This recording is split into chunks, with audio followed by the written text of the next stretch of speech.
That's fine. Yeah, yeah.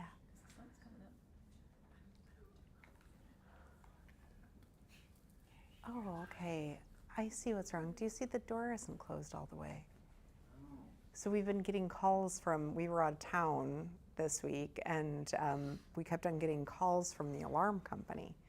And they were like, these errors and stuff. And so as I looked at that, I was like, oh, so because, if the things don't match, then they're like, something's wrong. I'm like, there couldn't be anything wrong. We're open. What could be wrong? Like, is Wendy in duress?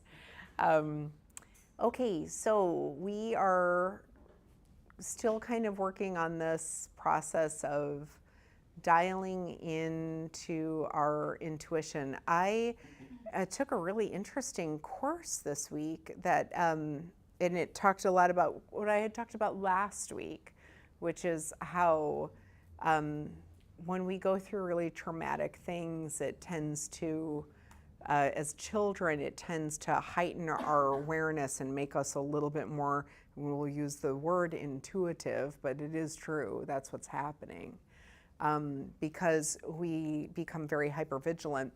This woman, it was cool because when I teach my clients and my Reiki students things, one of the things that I teach, and if you guys have heard me say this before, I apologize, but the thing that makes us us starts at the moment of conception. So every week you guys are going to get a little lesson, so hopefully you can remember this. So it starts at the moment of conception. So whatever is happening in that moment of conception leaves an imprint on the baby. So what does that mean?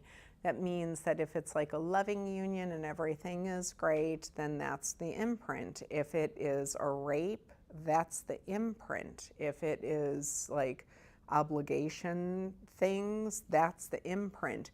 So that imprint then follows that child in a way, okay? Then you have whatever the mother's going through, the baby's going through for that first 9 months of life. So that is it's an imprint. Then you have the delivery. So whatever is going on in that delivery process will leave an imprint, an impression on this brand new baby as they're coming into the world. So babies that come out real fast, no problems at all. They usually do pretty good in school. They usually are pretty good at sports, not necessarily in a bragging way, they just kind of are. And then kids that lots of problems, mother almost died, baby almost died, breech, this, that, emergency C-section, whatever you're gonna name it. Those kids, you'll hear them say things like, why is everything so hard for me? And it's because coming into the world was hard for them. So then the imprint is everything is hard for me, okay? So then this woman that I took this course from this week, which is really interesting, and I've heard this before, but she explained it in a really, really beautiful way. She said that when children, they don't have speech for the first while of their life, and because they don't have speech for the first little bit of their life, everything has to be intuitive, right? And so they pick up, like, everything is based off of almost like an ESP type of response. So if the person that's holding the baby is saying, boy, I wish I would have had a girl, it will actually imprint the child with levels of shame about who they are. And so, or if they're saying, ugh, I just don't want to do this, like I didn't want to be a mom, it's imprinting the child. And so, and it's because they're picking up almost at a psychic level everything that's going on around them. So this isn't like, okay, so, we're all a mess, right? I look, we just are. We're all a mess.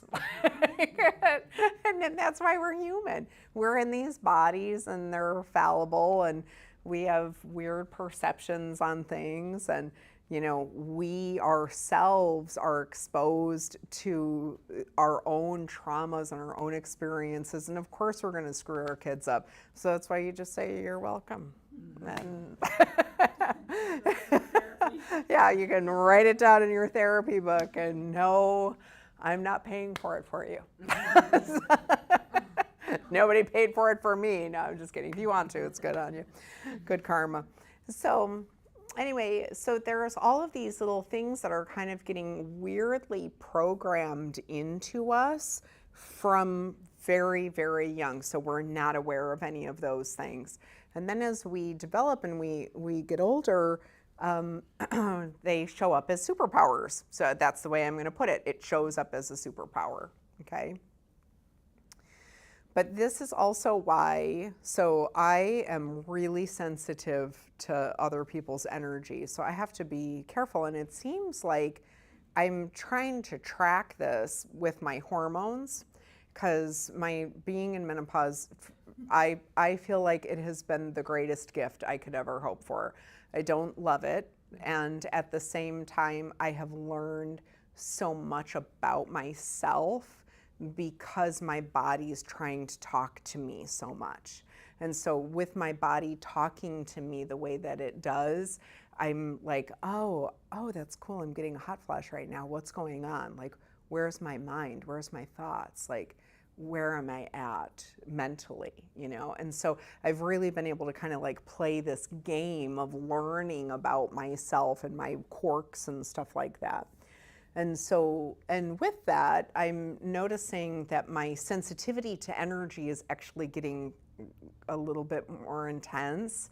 And so it's like a new skill that I'm going to have to learn. Do you know what I mean? So there were a couple times at this conference that Quentin and I were at that he was like, am I going to have to like carry you out of here? I'm like, no, I got it. I'll figure it out. And so, but it is this process of like, we go through these really cool little kids have really, really clear. So, and if we want to look at this from like, sometimes people can look at this almost from like a religious perspective, but little kids, one thing that you'll hear people say is like, the veil is really thin for them. So like you'll hear people use terminology like that. And it's just because they're not so polluted with all of the crap that we have kind of been programmed into shutting off our little spiritual gifts, so they can like see things and they can hear things and they can feel things and they're aware of things. Again, part of that being the imprinting from when they're in utero in those first few years of life, but also because it is thinner. And then as we get older and parents say things like, go back to bed, there's nothing in your room. Please stop. No, there's nothing going on. Go back to bed. Do you know what I mean? And like these little things that keep on happening, then the kid just goes, okay, I have to like just learn to like lock this down and not talk anymore. So I had an imaginary friend when I was little. Her name was Minty, and I can still see her as clear as day. She kind of dressed like Holly Hobbie, weirdly, and she lived between these two trees in Iowa. I grew up in Illinois, but when I would go and visit, she came with me. She was with me in Illinois when I was little, but her house was between these two trees on my grandparents' property in Iowa. And I scared the crap out of everybody in my family. I didn't realize this until later, but because I would have full-on conversations with her, and it would just scare everybody in the family. Like, why is she like fully engaging with air, And so, but later, through different techniques and modalities, I started to realize that she was actually there to protect me. I was raised in a very, very, very abusive home. My mom was super abusive, my sister, and it was bad. And so, and because of that, that little spirit, whatever that was there to give me a safe place and to give me something that I could feel safe with. And so she was my protector, okay? And so, and then of course, it turns into stop being so weird, stop doing that, you know what I mean? And so little by little, I shut her out, and then she went away. But I also didn't need her anymore because then you start to learn your own little coping skills, right? Your own little things. So this month, as we're kind of like exploring this ability, all of these abilities that everybody has. Okay, who else had an imaginary friend when they were little? Yay, good. Yeah, good, yeah. See? And then who else saw or felt things when they were little? Okay, yeah. So who still does now?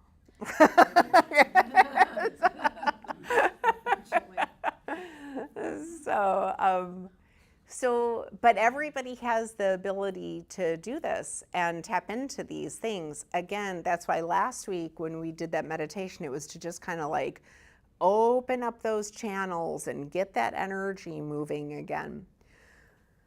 So today we're going to do kind of, it's going to feel like other meditations that we've done in the past with awareness, but we're going to do it in a way that really just brings like real presence of being to things so we can start to kind of filter things out. I just heard this statistic. It was super cool. It was just like it wasn't a statistic. It's like a factual thing. So your mind, your brain, is inundated, your being is inundated into your awareness 2.5 million bits of information per second. But obviously we cannot process all of that. So we do a reduction process down to 150 bits of information per second. That's still a lot, right?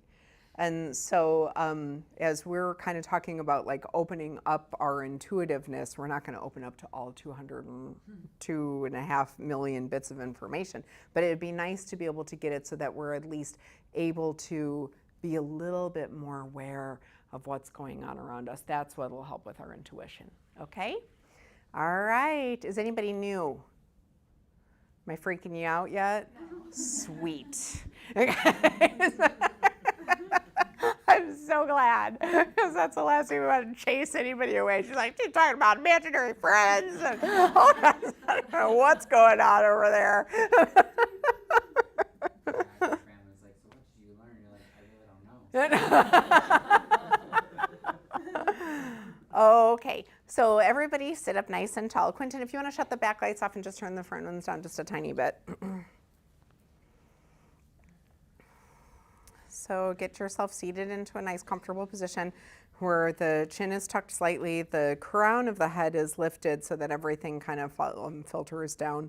And then kind of, I start off with my back kind of curved with this happy puppy tail, which is fine. But then I roll my butt cheeks down into the cushion. And then that'll make it so that everything is perfectly in line. So your head is over your heart and your heart is over your pelvis. So you can have your palms face down. You can have your palms face up, whatever feels better for you. You can do Chin Mudra with your hands if you choose to, which is your thumb and your index finger barely touching.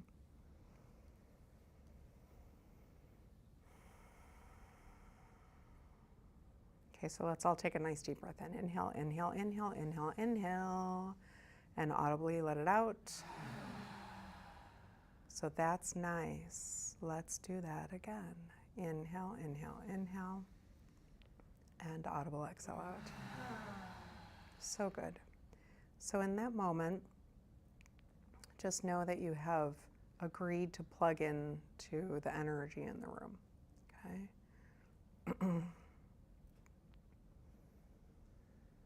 And remember that everybody's energy is safe because we are in a safe place. We all come to meditation class because we have a desire to feel good and to have peace in our lives and a more disciplined mind. We're all here for the same purpose.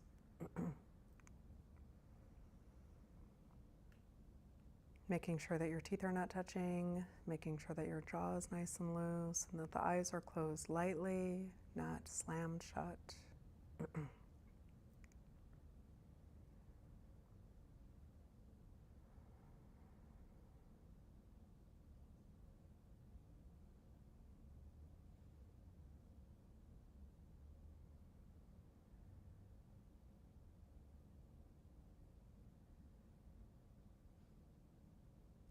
So now as we're settling in and getting a little bit more dialed in with your breathing,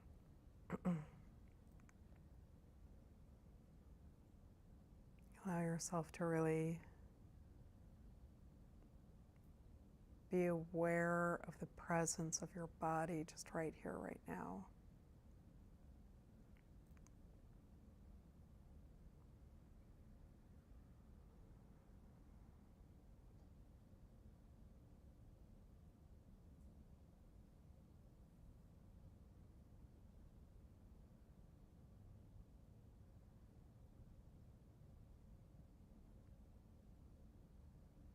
So starting off with the breath,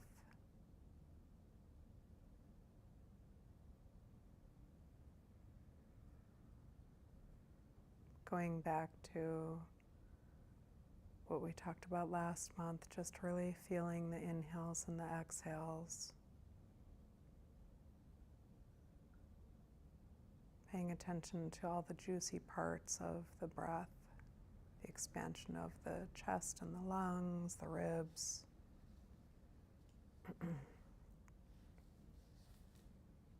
Even feeling the clothing move along your body with the breathing.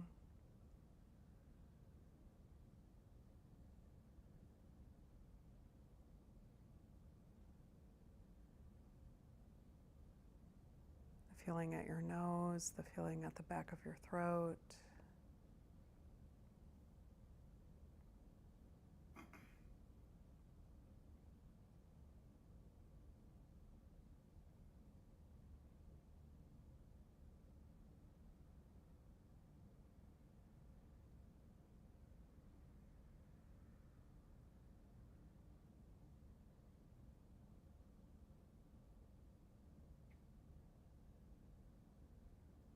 The feeling at your upper lip even.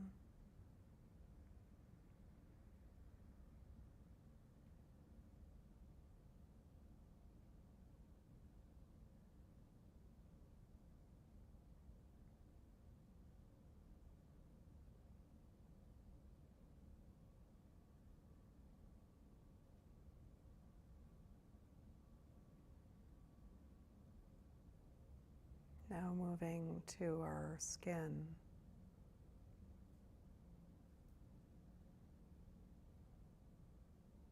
Feeling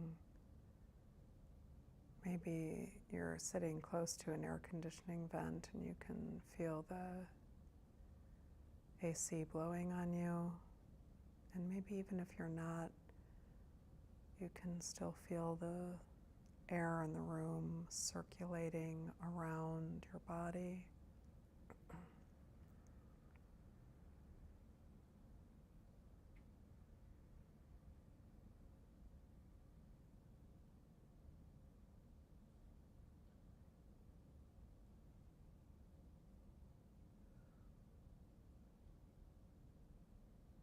Can you feel it through your clothes? Can you only feel it on your skin that's exposed? Does one part of your body feel like it's a different temperature than another part of your body?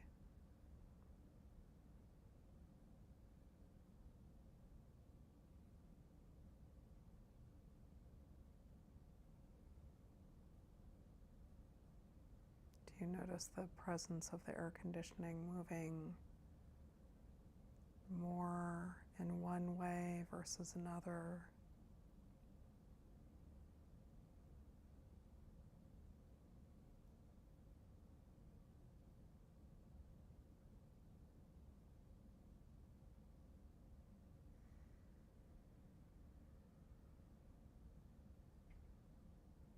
So now it's a process of expanding your awareness bubble. There are people scattered all around the room.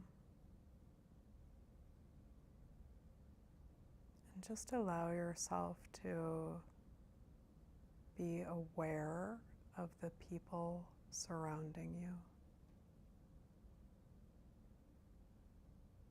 Notice that you can even allow yourself to feel their body heat, even if they're just not right next to you, or their energy mass.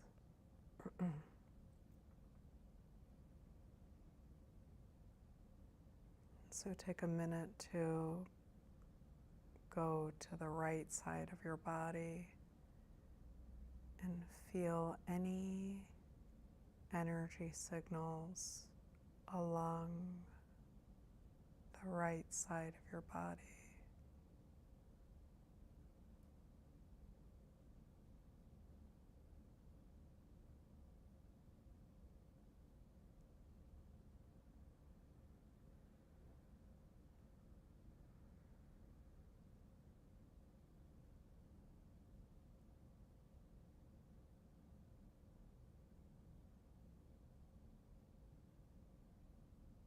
Now, even if you're in a chair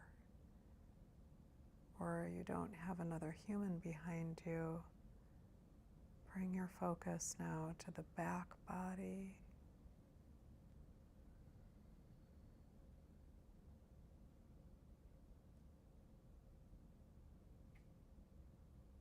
And feel whatever energy signals you can between you and then the next object or person behind your body.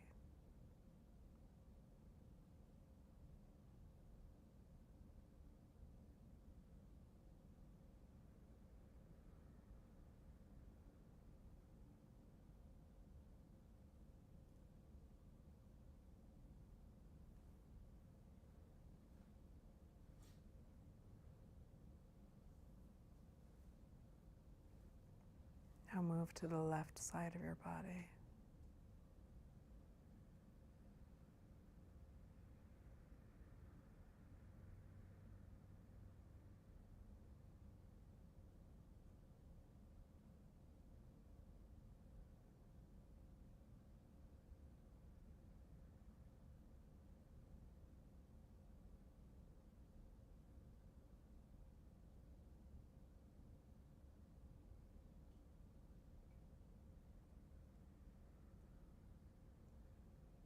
Now move to the front body, and I'm going to request that you imagine that as you feel from the front body, that your heart is completely protected. That's all you have to say. My heart's completely protected. And then just feel from the front body.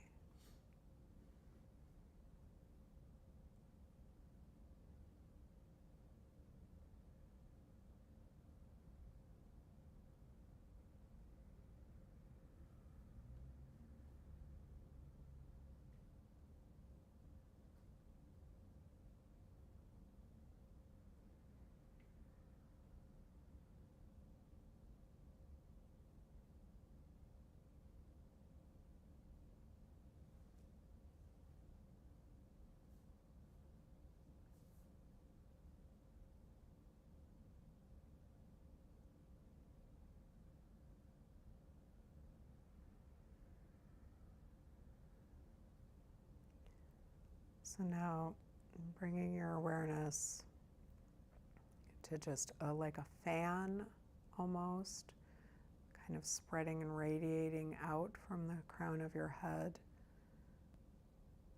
Any other signals that you can feel around you. And it could be as simple as the air conditioning. It could be the lights in the room. It could be anything. Just allow yourself to just be with whatever comes up.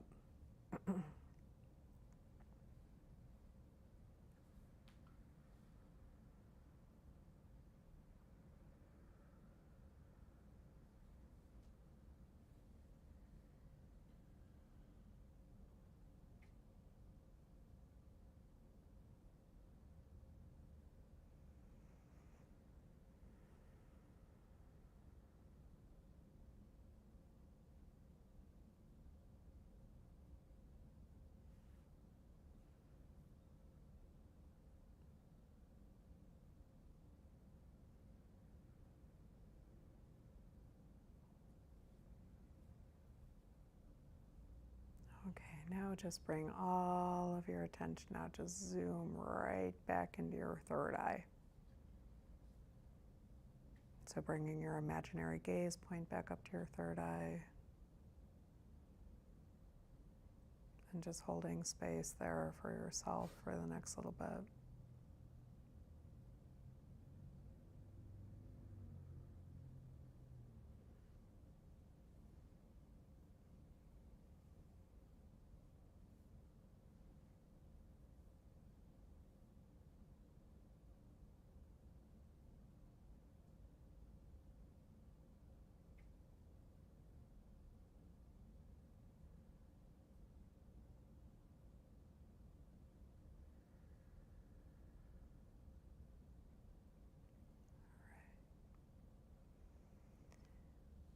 So you can start to bring a little bit of movement back into the body. Please don't open up your eyes until you're really ready.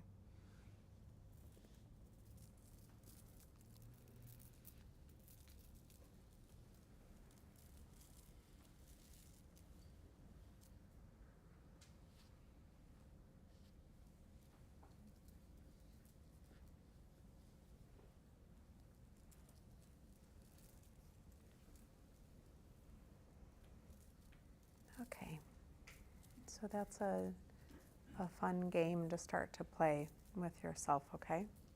So, because everything lets off a signal. Everything does, even things that you can't see, they let off signals. So it's important to start to practice that skill a little bit, okay? I think Misty and I have matching dead foot. There was one day I was teaching yoga nidra and I didn't realize my foot, because this is like pretty hardcore sleep foot right now. Like when I went to go pull it out there, I'm like, I know Tom Carter says smash those heels together, but it's like it's pretty dead right now. And so there was a day I went to go get up, because I always give everybody a little massage at the end of yoga nidra, and I didn't realize that my leg was like gone. And I went to go get up, and I was like, oh. We were all asleep. And then I went to go take another step, and it was just as bad. I'm like, this is horrible. I'm gonna like land right on somebody. So, okay, so start practicing that skill, okay? So, as we kind of go through, I think, did I tell you guys my big, deep, crazy fear? Did I mention that to you guys? I don't know if I did. Anyway, I have a horrible fear of something that doesn't make any sense at all. It makes no sense at all. And, you know, I'm a grown adult, and my husband kind of laughs at me that I have this really, really crazy fear. But so even when I go to ride my bike sometimes by myself, I start to get scared. So it's so dumb, but it's real for me.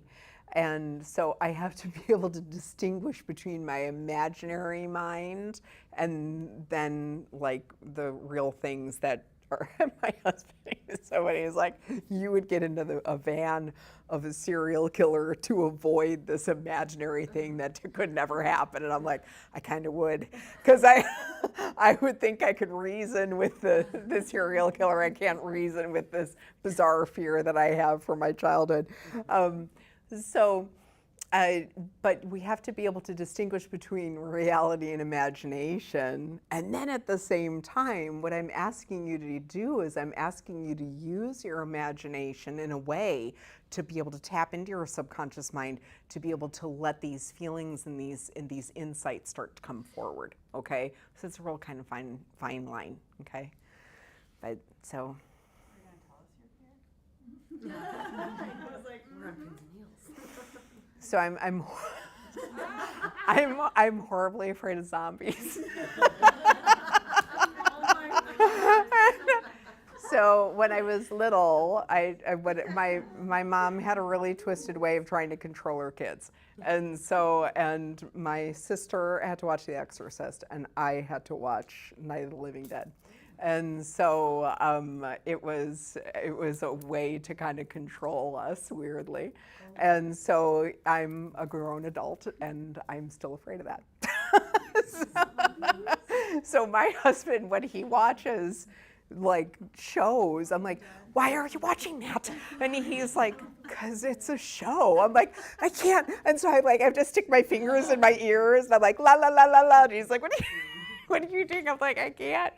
So anyway, so that's something that like isn't real, but I still, ride my bike and get scared.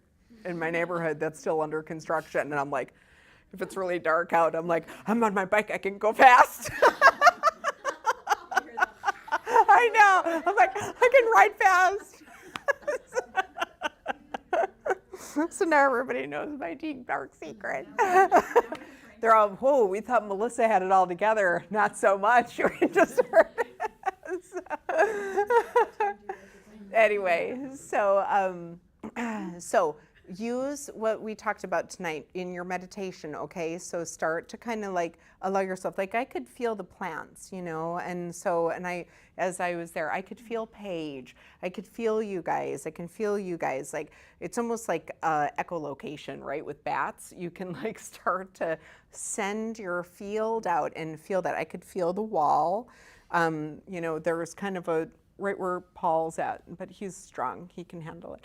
There's like a weird leaky spot on the studio that I have to fix all the time because like this is an old building, and so we have leaky spots in the building that we just have to kind of watch. And so there's things that we have to, like, we can be aware of these things and not be afraid of them. Like me riding my bike really fast at certain times in my neighborhood. Anyway.